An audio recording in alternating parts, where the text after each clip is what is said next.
پوری کی پوری کیبنٹ ہو جائے گی، لیکن ابھی تو کیبنٹ کہہ رہی ہے کہ ہم تو ریسپانسبلٹی لے رہے ہیں، ہم نے جمہوریت کو بچانا ہے، اس لیے ہم جو ہے پورے کے پورے سب ہم جائیں گے اور اپنا جواب داخل کریں گے۔ دیکھیں یہ اب دیکھنا ہے، کیونکہ مسئلہ یہ سارا کہ جو ان کے الائز ہیں وہ الائز چاہے وہ عوامی نیشنل پارٹی ہو، چاہے وہ متحدہ قومی موومنٹ ہو، چاہے وہ مسلم لیگ قائد اعظم ہو، ان کا اپنا اسٹانس جو ہے وہ این آر او کے اگینسٹ آیا ماضی میں، اسی لیے این آر او پاس نہیں ہو سکا قومی اسمبلی سے۔ اب یہ جو بات کہہ رہے ہیں، جو میں مستقل پچھلے کئی دنوں سے سن رہا ہوں کہ جی پارلیمنٹ چونکہ آئین بناتی ہے اس لیے پارلیمنٹ سپریم ہے، یہ بات بالکل ایسی ہے آسما کہ ایک عورت جو ہے، ایک ماں اپنے بچے کو پیدا کر سکتی ہے لیکن بچے کو قتل نہیں کر سکتی۔ تو پارلیمنٹ کو اتنا اختیار تو ضرور ہے کہ وہ آئین کو پیدا کرے، لیکن پارلیمنٹ آئین کو ختم نہیں کر سکتی۔ ایک ماں اپنے بچے کو پیدا کر سکتی ہے، مار نہیں سکتی، بالکل یہ اسی طرح سے ہے۔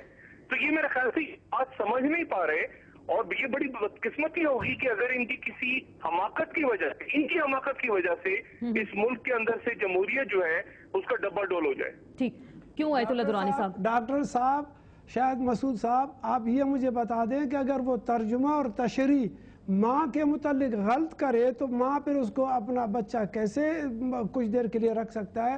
فزیکلی تو ٹھیک ہے اس کو رکھ سکتا ہے، لیکن ترجمہ اور تشریح کی صورت میں جو از خود کرے، جس کا اپنا اینگل نکالے، تو کیا آپ اتنے پڑھے لکھے ہیں، آپ سمجھتے ہیں کہ اس شاعری کا جو کہ پارلیمنٹ جس شاعری کو پیش کرے اس کا ترجمہ اور تشریح بھی اسی انداز میں وہ لوگ سمجھ کر کے کر رہے ہیں، یا فارسی زبان میں اس کو ترجمہ اور تشریح کو دیا جا رہا ہے؟ آیت اللہ صاحب، میں آپ کو بیان کروں کہ پاکستان کا جو آئین کی تشریح ہے وہ 3 مراحل میں ہے۔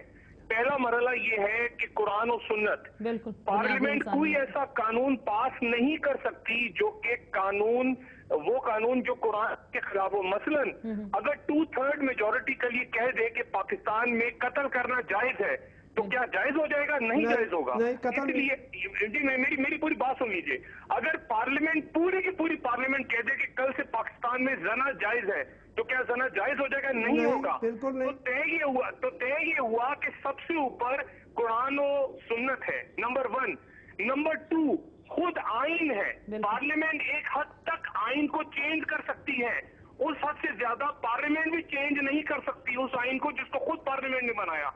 تو یہ بات آپ ذرا سمجھ لیں کہ آپ جو بات بار بار کرتے ہیں کہ پارلیمنٹ جو چاہے کر دے، جو چاہے نہیں، یہاں تو پارلیمنٹ سپریم ہے کا یہ تصور ہے، لیکن ڈاکٹر شاہد صاحب ایک سیکنڈ یہ مجھے بتا دیجئے کہ 2/3 میجارٹی کے ساتھ پارلیمنٹ کوئی بھی قتل نہیں کروا سکتی، تو کیا 2/3 میجارٹی کے غلط فیصلے سے ذوالفقار علی بھٹو کو شہید کیا جانا قابل قبول ہے؟ وہ تو پارلیمنٹ نے تو نہیں کیا تھا، وہ پارلیمنٹ نے نہیں کیا تھا۔ میں نے پارلیمنٹ نہیں تھی اس وقت۔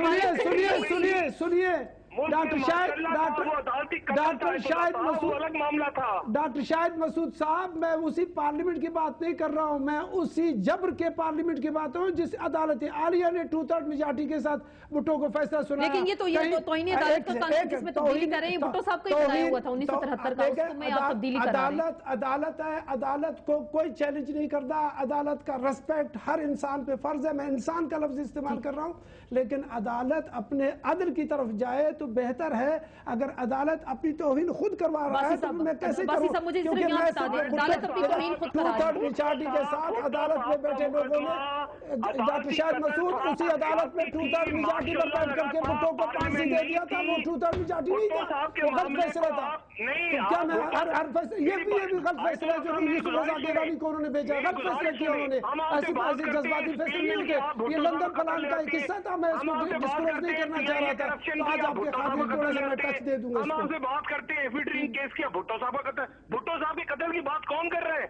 ہم آپ سے میں نے آپ کو کہا نا کہ آپ کہتے ہیں کہ میجارٹی پر قتل بھی جو جائز نہیں ہے، غلط فیصلے بھی جو جائز نہیں ہے، انسان تو انسان ہے، کہیں بھی کوئی کرے غلط فیصلے کرنے والا، ڈیبیٹ دوسری طرف جانی، ہم آج کے حالات پہ آ جاتے ہیں۔ غلط فیصلہ جج کرے اس کو بھی معافی نہیں ہونا چاہیے، پارلیمنٹ کرے اس کو بھی معافی نہیں ہے، جنرل کرے اس کو بھی نہیں ہے، صحافی کرے اس کو بھی نہیں ہے، کوئی شخص غلط فیصلے پر پورے دنیا میں اس کو قابل قبول نہیں ہو سکتا۔ میری گزارش سنیے، بھٹو صاحب کے وقت نہ پارلیمنٹ تھی اور عدالتی قتل اسے تاریخ کہتی ہے، لیکن اس کے باوجود یاد رکھیے کہ چیف مارشل ایڈمنسٹریٹر جنرل محمد ضیاء الحق سے